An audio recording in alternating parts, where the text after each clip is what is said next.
Back everybody, I'm Molt Money. This is going to be an extremely important video that I am putting out today. You know, there is a ton going on in the world of digital finance. In the past 24 hours, things have been moving at lightning speed. I want to get you up to date. Of course, we're going to talk about XLM, XRP, some of our favorite digital assets on this channel. And all we ever ask is if you like this type of content, click that like button below, give us a big thumbs up, and of course, if you are new to this channel, you want to come in, you want to join us, be part of our community for free, then click that subscribe button while you're down there. Now, Malaysia enlists China to help end USD dependence on trade. This is something we've been talking about quite often. China and Malaysia are considering moving forward on discussions regarding an Asian monetary fund and essentially distancing away from the US dollar. They are seeing that as a more priority in their region. Now, shout out to Digital Perspectives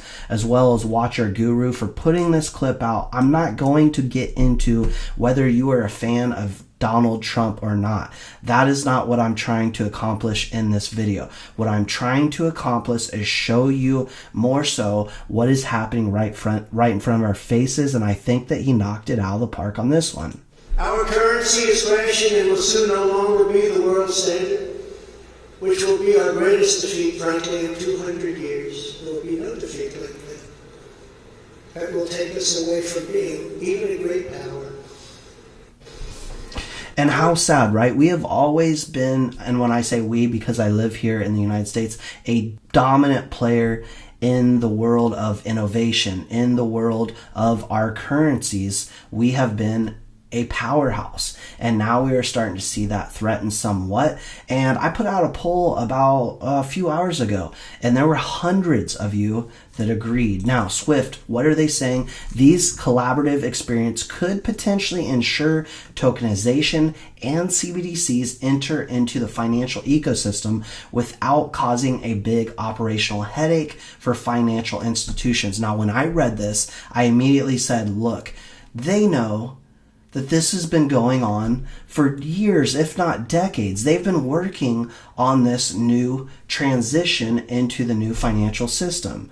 Look, all the top players in the world, all the big influential people that make the decisions for you and I know this, and they are preparing. I'm going to say we are days, if not weeks, away from a full out rollout. And that sounds like a big statement. I've got more facts, hard-hitting facts coming to you later, but it's getting talked about every single day by the people that make the decisions. Now, shout out to Mr. John LSP. He does a lot of XLM content on Twitter. Very, very big fan. Give him a follow. But good morning, Twitter fam. What's your approach to onboarding new people to crypto? Try introducing new users to crypto by showing them real world use case of Stellar XLM and their MoneyGram partnership. And we're going to get deeper into this, but listen.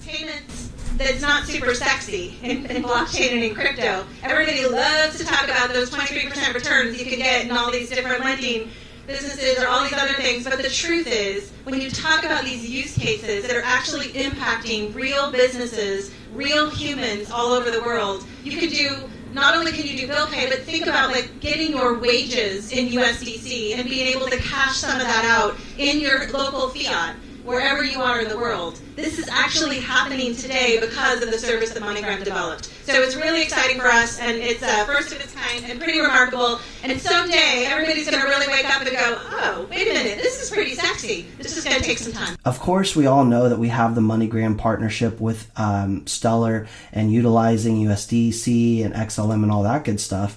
But also what a lot of people are not talking about, I just don't understand why, is the CoinMe partnership. There's over 40,000 in the United States.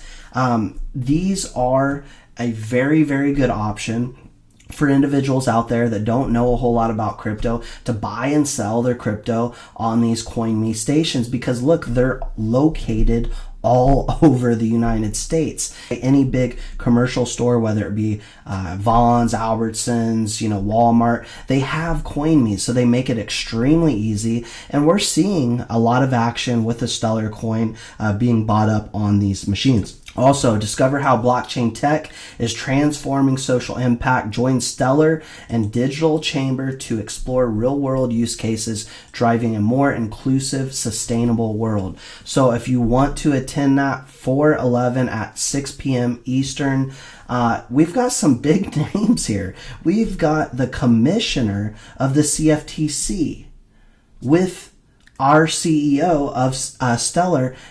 This is what I talk about. We are about as close to the regulation and the regulators that we could possibly be. Stellar is an advisor for the CFTC, a pretty safe cryptocurrency if you ask me. Now, Bitcoin. I'm not obviously the biggest bull on Bitcoin. I talk a lot about XLM, XRP, HBAR, Quant, Algorand, XDC, things of that nature.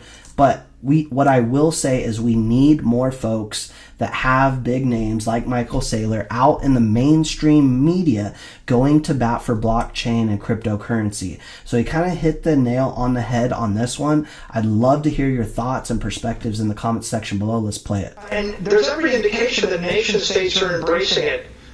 Jerome Powell says it's a digital asset. Christine Lagarde says it's a digital asset. The head of the SEC taught a class on it. I think that people understand that it's not a threat to the dollar, by the way. What's going to happen is the U.S. dollar is going to be the world reserve currency, and it's going to run on billions and billions of mobile devices. And the digital asset that underlies that currency is going to be Bitcoin. Wow. I will tell you, my friends got me addicted. I'm a student. I'm learning. I'm still on the first chapter of sort of like cryptocurrency for dummies. But I can't read enough of it. I love reading your stuff, and we appreciate you sharing it with us. Thank you. Yeah, it's my pleasure. Yeah, so shout out to Michael Saylor saying that very confidently, very matter-of-factly. And that is just the thing. It's not a threat. This is the future that is going to enable a massive amount of innovation. Just wish you would have talked about XRP and XLM there, not just Bitcoin. But the fact remains we need more folks out there like Michael Saylor swinging the bat every single day. So since Bitcoin signed photobombed Janet Yellen, y'all remember that, Bitcoin has actually risen 1,079%. Now, inflation's inventory gluts are here to stay and will hit a bottom line in weaker economy. CNBC supply chain survey. So a big survey came out. What happens when we run into hyperinflation? What two assets do you think are going to skyrocket? I would have to say cryptocurrencies and housing, and I'll leave it at that. Now, long-awaited Fed digital payment system to launch in July. Whether you're a fan or not, this is what they're looking at doing. The FEDNOW, Federal Reserve's digital payment system, will debut in July. What did Republican Taylor Greene come out and say? She said we should go to the gold standard, not digital currency payment system, hard pass. Remember what Judy Shelton said? Said gold is going to all-time highs. So they're saying, look, system's in place. It's been in place for a long time. Let's go back to the gold standard. Let's align it with gold and let's make this happen. We don't need this Fed now. A lot of people are saying hard pass on this. What we need is to have it backed by precious metals like gold, like we did in the past, and let's see this wave of innovation and cryptocurrency flourish. Now, lastly, I want to leave you with this. This is Robert F. Kennedy Jr. talking about CBDCs, and I really, really want your comments and opinions on this in the comment section below. It reads as, the Fed has just announced it will introduce the FEDNOW central bank digital currency in July. CBDCs grease the slippery slope financial slavery and political tyranny. While cash transactions are anonymous, a CBDC will allow the government to surveil all private financial affairs. The central bank will have power to enforce dollar limits on our transactions, restricting where you can send money, where you can spend it, and when money expires. A CBDC tied to a digital identity and social credit score will allow the government to freeze your assets or limit your spending to approved vendors if you fail to comply with arbitrary diktats, vaccine mandates. The Fed will initially limit its CBDCs to interbank transactions, but we should not be blind to the obvious danger that this is the step in banning and seizing Bitcoin as a treasury, as the treasury did with gold 90 years ago today in 1933. Watch as governments, which never let a good crisis waste, use, and I'm not going to say that, and the banking crisis to usher in a new wave of CBDCs as a safe haven from germ-laden paper currencies or as protective against bank runs.